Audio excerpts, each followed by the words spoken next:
The emergency klaxon screamed through every corridor of Kepler 7 station, their piercing wails sending thousands of beings scrambling toward designated safe zones. Commander Zixlar's mandibles clicked rapidly as he surveyed the security monitors, his compound eyes tracking the massive shadow moving through the cargo bay levels. In his 30 years of station management, he had never seen anything quite like this. All personnel, this is not a drill, his translator broadcast across all channels. A Class 5 predator has breached containment. Proceed immediately to your assigned evacuation zones. The creature they called a Vexthera moved like liquid death through the dimly lit corridors. Its 6 limbs carried its hulking frame with terrifying grace, each footfall leaving deep indentations in the metal flooring. Crystalline plates along its spine glowed faintly purple, reflecting the emergency lights. The beast stood nearly 3 meters tall at its shoulder, with an elongated head that housed rows of serrated teeth and sensory organs that could detect the electromagnetic signature of fear itself. Dr. Mirachin pushed through the panicking crowd, her young son Tommy's hand gripped tightly in hers. She had studied creatures from 100 worlds, but a Vexthera was something else entirely. They came from Croftmore, a planet where everything evolved to kill or be killed. No one had ever successfully tamed one. No one had even tried and survived. "Mom, what's happening?" Tommy asked, his wide brown eyes more curious than afraid. The 8-year-old had grown up on Kepler 7, surrounded by aliens of every description. Fear was not something he understood well. "There's a dangerous animal loose. Sweetheart, we need to get to the safe room." Mira pulled him faster, but the corridors were chaos. A Glorbian family stumbled past them, their translucent skin flickering with stress colors. A group of Threen workers chittered anxiously, their antennae flat against their heads. 3 levels below, Security Team Delta 9 cornered the Vexthera in a junction near the hydroponics bay. The team leader, a heavily armored Krell named Bortok, raised a stun rifle. He had hunted dangerous prey on 6 worlds. This would be no different. He was wrong. The Vexthera's head snapped toward them before they could fire. Its sensory stalks quivered, tasting the fear scent in the air.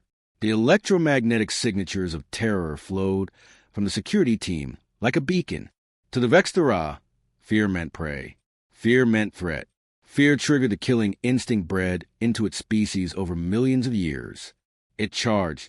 Bortok fired, but the creature's crystalline armor deflected the energy blast. The Vexthera moved faster than anything that size should move, crashing to their formation like a battering ram. 2 guards went flying. Another screamed as a massive claw raked across his riot shield, tearing through the reinforced polymer like paper. "Fall back! Fall back!" Bortok shouted, dragging his wounded teammate away. The Vexthera didn't pursue. It wasn't hunting. It was running, confused and terrified in this maze of metal corridors that smelled nothing like home. Every being it encountered radiated fear, and that fear made it more violent, more desperate. Commander Zixlar watched the disaster unfold on his screens. "Get everyone out of sections 12 through 18. Seal the blast doors." "Sir, that will trap maintenance crews and several families in botanical gardens," his aide protested. "Do it. We cannot let that thing reach the main habitat ring." Dr. Chin heard the announcement and felt her blood run cold. Section 12. That was where her research lab was located. That was where they were right now. "Everyone this way." A Threen guard gestured toward a side corridor, waving his clawed hands urgently. The crowd surged in that direction. Tommy's hand slipped from his mother's grasp. "Tommy." Mira spun around, but the press of panicking aliens pushed her forward. She caught a glimpse of her son's small figure being carried away by the crowd in the opposite direction, toward the botanical section. "Tommy, stay there. Don't move." "I'm coming," she screamed, fighting against the tide of bodies. But it was no use. The crowd swept her along like a river current. Tommy stumbled into a quiet corridor, alone and confused. The emergency lights cast strange shadows on the walls. He could hear his mother calling somewhere behind him, but her voice was faint. The boy looked around, trying to decide which way to go. That was when he heard it. A sound like breathing, but deeper, heavier, coming from a darkened entrance to the botanical gardens ahead. where his mother's earth plants grew under artificial sunlight. Something large was in there, hidden among the greenery. Tommy took a step forward. Tommy walked into the botanical garden, the doors closing softly behind him. The emergency lights were dimmer here, replaced by the gentle glow of grow lamps that bathed the earth plants in warm artificial sunlight. Ferns and bamboo stalks created shadows that danced across the pathways. His mother brought him here almost every day to teach him about the plants from their home world. The heavy breathing sound came again, from somewhere behind the tall tomato plants his mother was growing. Tommy was not afraid. His mother had taught him that scared animals were just confused animals. They needed kindness, not shouting. He walked slowly around the tomato plants and stopped. The Vextera was there, pressed against the wall between two rows of corn stalks. Up close, it was enormous. Its crystalline plates were darker now, not glowing as brightly. Tommy could see scratches on its armor where the security team's weapons had hit it. One of its 6 legs was pulled up slightly, as if it hurt. The creature's large eyes fixed on the small human child standing before it. Tommy tilted his head, studying the beast the way his mother studied her specimens. The Vextera's sensory stalks waved slowly in the air, tasting his presence. But something was different. The boy's electromagnetic signature was unlike anything the creature had ever encountered. There was no fear scent, no prey panic, just calm curiosity and something else the predator could not identify. "You're hurt," Tommy said softly, taking a small step closer. "Did the guards hurt you? They shouldn't have done that." The Vextera made a low rumbling sound deep in its chest. Its massive head lowered slightly, watching the tiny being approach. Every instinct told it this was prey. Soft, weak, easy to crush. But the bioelectric readings made no sense. This small creature showed none of the fear patterns that triggered the killing response. Tommy reached into his jacket pocket and pulled out his lunch pack. His mother had made him a sandwich and packed apple slices. He was supposed to eat in the cafeteria, but that did not matter now. "Are you hungry? I have food." He unwrapped the sandwich and held out a piece. His hand was steady. The Vextera's nostrils flared, sending the offering. It had not eaten since the transport ship. The strange food smelled wrong, nothing like the prey animals of Croftmore. But hunger was hunger. Slowly, carefully, the creature extended its head forward. Its mouth opened slightly, revealing those terrible teeth. Tommy did not flinch. He simply held the food closer. The Vextera took the sandwich piece with surprising gentleness, its teeth barely touching the boy's fingers. It swallowed the food in one gulp, then looked at Tommy again with what might have been confusion. "See? Not so scary," Tommy said, smiling. He stepped even closer, now within arm's reach of the galaxy's most dangerous predator. "My name is Tommy. You probably have a name too, but I don't know it. You're really far from home, aren't you?" The creature's sensory stalks drooped slightly. The boy's voice carried tones of empathy, of sadness for the creature's situation. On Croftmore, the Vextera lived in crystalline caves in the volcanic regions. This metal station with its artificial everything must have been terrifying. Tommy did something then that no being in the galaxy would have dared.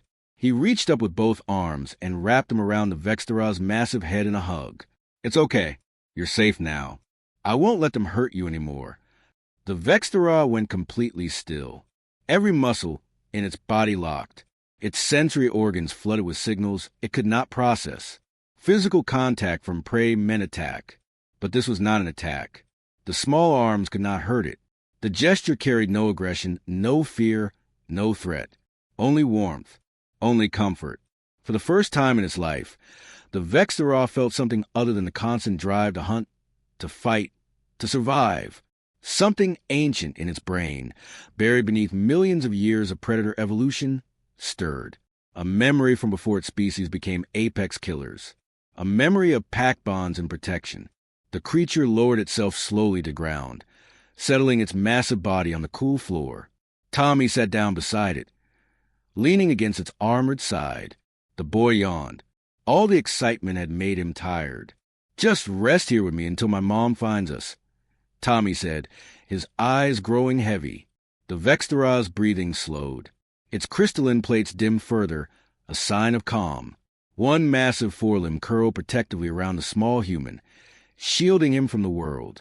When Commander Zixlar and his heavily armed security team finally tracked the creature to the botanical garden 30 minutes later, they stopped dead at the entrance. Their weapons remained raised, but no one could believe what they were seeing. A human child slept peacefully against the beast, and the Vexthera, the untamable killer from Croftmore, watched over him like a guardian. Dr. Mirachan ran through the botanical garden doors and froze. Her heart had been pounding with fear for the last hour, but now it stopped completely. Tommy was there, alive and sleeping, curled against the most dangerous creature in the known galaxy. The Vexthera's large attractor movement, and a low warning rumble vibrated through its chest. "Please," Mira whispered, raising her hand slowly. "That is my son. I just want to take him to safety." The Vexthera's rumble grew louder. Its massive body shifted, pulling Tommy closer into his protective curl. The message was clear. The child was under his protection now. Commander Zixlar stepped forward, his translator making soft clicking sounds. Dr. Chun stepped back. "We will handle this." "No," Mira said sharply, making the security team jump. "Look at it. Really look. It is not acting aggressive. It is protecting him." Tommy stirred at the sound of his mother's voice. He opened his eyes and smiled sleepily. "Mom, I made a friend. He was scared and hurt, so I helped him. Tommy, sweetheart, I need you to come to me very slowly." "But why?" "He is not dangerous. Everyone was just scaring him." Tommy sat up and patted the Vexthera's armored head. The creature made a softer sound, almost like a purr. The security team watched in stunned silence as the boy stood and walked to his mother, completely unharmed. The Vexthera followed Tommy with its eyes but did not move to attack. When Tommy reached his mother and hugged her, the creature settled back down, though it continued watching him carefully. News of the incident spread through Kepler 7 like wildfire. Within hours, representatives from a dozen species filled the station's council chamber. Dr. Chen stood at the center of the room, Tommy beside her, while xenobiologists displayed their research on holographic screens. Dr. Veltrin, a Glorbian scientist with 4 brains and 2 doctorates, gestured at the data. It should not be possible. Vexthera biology is designed to respond to fear. They hunt anything that shows prey behavior. But this human child showed no fear at all. "Humans are strange," muttered a Threen council member. "They come from a death world, yet they act like nothing scares them." An elderly Krell researcher named Dr. Shantar stepped forward. She had studied Earth extensively before humans joined the Galactic Council. "That is exactly the point. Look at Earth's history. Humans evolved alongside creatures that could easily kill them. Giant bears, packs of wolves, venomous snakes. But instead of just hiding or running, humans did something remarkable. They made friends with these predators. The holographic screen changed to show images from Earth. Dogs sitting beside humans. Cats sleeping on human laps. Horses carrying human riders. Even images of humans swimming with dolphins and touching massive elephants. Wolves became dogs. Dr. Shantar continued. Wild cats became companions. Humans did not just survive their predators. They turned them into family. They call it domestication. But it is more than that. It is a deep ability to connect across species barriers through empathy and trust. Commander Zixlar clicked his mandibles thoughtfully. But the boy is a child. He does not understand the danger. Perhaps that is exactly why it worked, Mira said quietly. Tommy does not know to be afraid. He just sees an animal that needs help. No fear means no trigger for the Vexthera's hunting instinct. Instead, his kindness triggered something else. Something deeper. "Impossible," said a voice from the back of the chamber. The crowd parted as 3 massive figures entered. They were Croftmore warriors, each standing over 2.5 meters tall, with skin like volcanic rock and eyes that glowed like embers. The leader's voice was like grinding stone. Vexthera cannot be tamed. They are sacred beasts of Croftmore. This human has used some trick. Tommy looked up at the intimidating warriors without fear. "I did not use any trick. I just gave him a hug because he was sad." The Croftmore warrior leader, War Chief Drakgor stared down at the small human child. You dare speak of embracing a Vextera? For 10,000 years, my people lived alongside these creatures. We respect them. We honor them. We never touch them. Yet you, a small thing from a soft world, claimed or bonded with one. I did not claim anything, Tommy said simply. We're just friends now. Drakgor's eyes narrowed. The Vextera belongs to Croftmore. We are taking it home. If you truly believe this bond exists, then prove it. Come to Croftmore. Face the trials of the Beast Masters. If you succeed, we will acknowledge your bond. If you fail, the creature returns to our world, and humans will face consequences for this insult. Mira pulled Tommy closer. He is just a child. You cannot ask him to. I will do it, Tommy said, his voice clear and steady. I will prove it, because he is my friend, and friends protect each other. The transport ship descended through Croftmore's volcanic atmosphere, and Tommy pressed his face against the viewing window. Below, the planet glowed with rivers of lava cutting through black stone mountains. Crystalline structures jutted from the ground like frozen lightning. Everything looked sharp and dangerous and beautiful. Mira sat beside him, her hand gripping his shoulder tightly. She had barely slept during the 3-day journey. Dr. Shantar and Commander Zixlar had come along as observers, representing the Galactic Council. In the cargo hold, the Vextera that Tommy had named Shale waited in a containment unit, sedated for the journey. The Croftmore proving grounds were carved into the side of an ancient volcano. Thousands of Croftmore citizens gathered in the stone galleries, their ember-like eyes watching as a human child was led into the arena floor. The ground was rough volcanic rock, scattered with sharp crystal formations and pools of bubbling thermal vents. War Chief Drakgor stood at the center, his massive frame casting a long shadow. The trial is simple, human child. You and the Vextera will cross the proving grounds together. You must reach the far gate before the sun sets. Along the way, the arena's native predators will test your bond. If a Vextera protects you through partnership rather than mere territorial instinct, we will believe your claim. Tommy nodded, trying to look braver than he felt. When do we start? Now. A massive gate opened, and Shale emerged, no longer sedated. The Vextera looked around at the familiar volcanic landscape and roared, a sound that echoed across the entire arena. The Croftmore audience stamped their feet in approval. This was a creature of their world, powerful and wild. Tommy walked toward Shale slowly, his small figure dwarfed by the beast's massive size. Hey there, friend. Remember me? It is Tommy. We're going to walk together. Okay? Shale's sensory stalks waved, picking up the boy's familiar biosignature. The creature lowered its head, and Tommy reached up to touch its armored plates gently. Relief flooded through him. Shale remembered.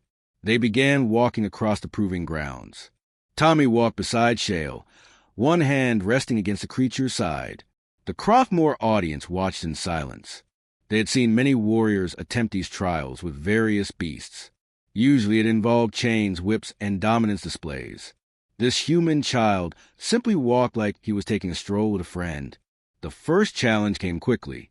From behind a crystal formation, a pack of razor-spined lizards emerged, each one the size of a large dog with tails like whips. They circled Tommy and Shale, hissing and snapping.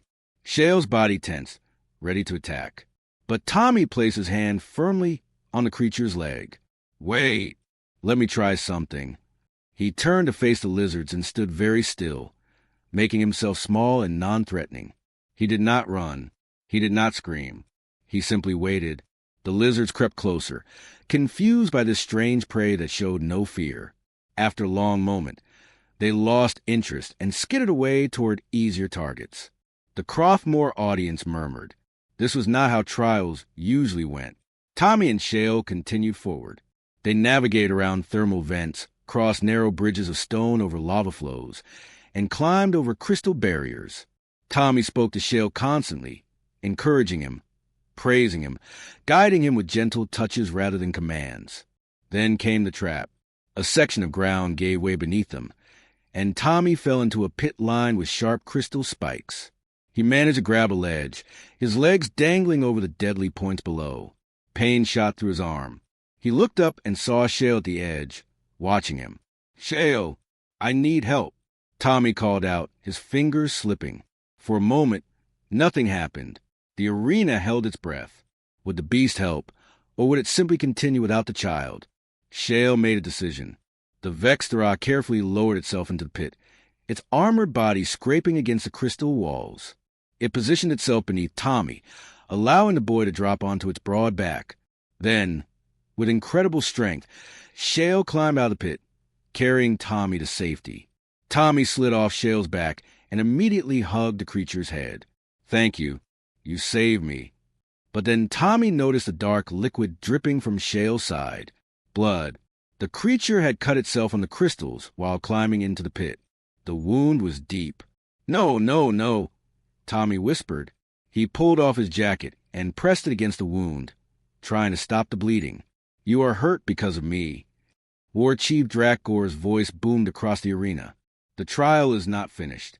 You must reach the gate, leave the wounded beast, and save yourself." Tommy looked up at the Croftmore leader, tears streaming down his face. "No, I am not leaving him. He saved me, and I am staying with him. We finish together, or we do not finish at all." Tommy sat beside Shale in the dust of the arena, his small hands pressed against the makeshift bandage on the creature's wound. The sun was moving lower in the sky, casting long shadows across the volcanic rock. They had not reached the gate. According to the trial rules, they had failed. War Chief Drakgor descended from the viewing platform, his heavy footsteps echoing across the silent arena. The thousands of Croftmore spectators watched without sound. This had never happened before. No one had ever stopped during the trials to care for their beast. Victory was everything. Survival was everything. The war chief stopped a few meters from Tommy and Shale. Up close, he was even more intimidating, his rock-like skin scarred from countless battles. "You chose defeat to stay with the creature. Why?" Tommy looked up, his face streaked with tears and dust. "Because he is my friend. Friends do not leave each other behind when they are hurt. My mom taught me that." Drakgor was silent for a long moment. Then he knelt down, bringing his massive frame closer to the boy's level. "For 10,000 years, my people have believed that strength means dominance, that respect means fear. We honor the Vextera by never touching them, by treating them as untouchable symbols of power."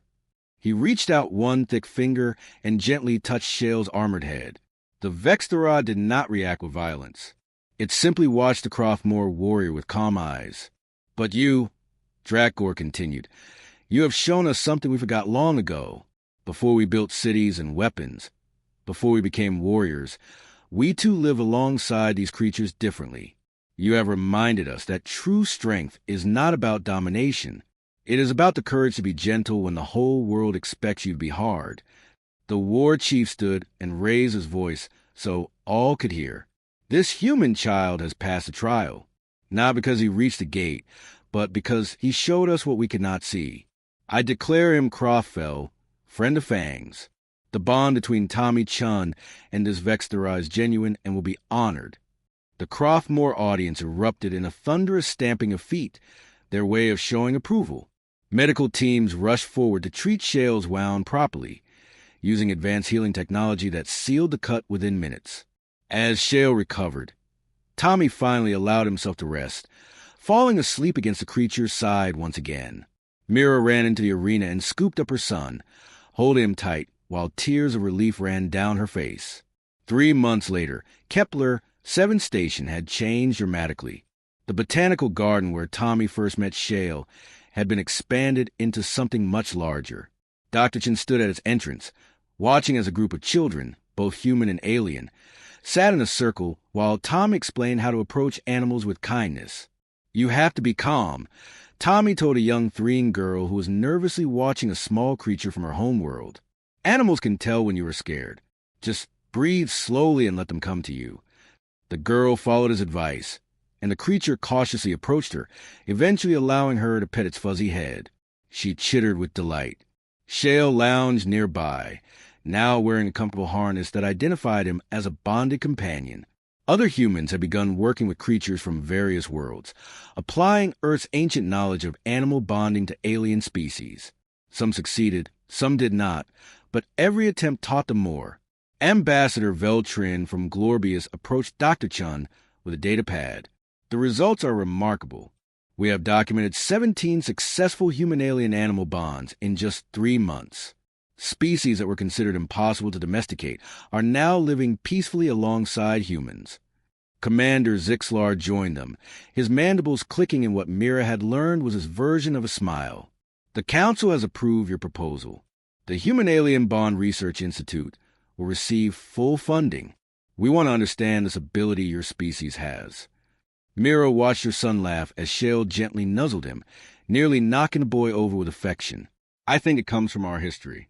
Humans survived Earth not because we were the strongest or the fastest. We survived because we learned to make friends with creatures that could destroy us. We saw past the teeth and claws and found the individuals underneath. A delegation from Croftmore had stayed on the station, learning from Tommy and the other humans. War Chief Drakgor himself often sat in on the lessons, taking notes to bring back to his people. The proud warrior species was slowly learning that gentleness was not weakness. Tommy climbed onto Shale's back, and the massive Vexteros stood carefully, making sure the boy was secure. Together, they walked through the station commons. Aliens of every species stopped to watch, no longer in fear, but in wonder. Children pointed and smiled. Some waved. Where are you two going? Mira called after them. Shale wants to visit the cafeteria. I promise him more of those sandwiches. Tommy called back, patting his friend's armored head affectionately. Dr. Shantar appeared beside Mira, her old eyes twinkling with amusement. Your species really is remarkable. You humans look at the most dangerous creatures in the galaxy and think, I wonder if they're like a sandwich and a hug. Mira laughed. Maybe that is not such a bad way to approach the universe. As the sun set over Kepler 7, casting the station in warm artificial light, Tommy and Shale sat together in the observation deck, looking out at the stars. The boy pointed to different constellations, telling Shale stories about Earth, and asking the creature about Croftmore. Shale could not speak in words, but his gentle rumbling responses and the way he leaned into Tommy's touch said everything that needed to be said. They were friends, separated by biology and evolution, and a million years of different paths, but connected by something simpler and more powerful than any of that. They were connected by a hug given without fear, and trust offered without question. And across the galaxy, on 100 different worlds, others were beginning to learn the same lesson, that sometimes the bravest thing you can do is choose kindness over caution and love over fear.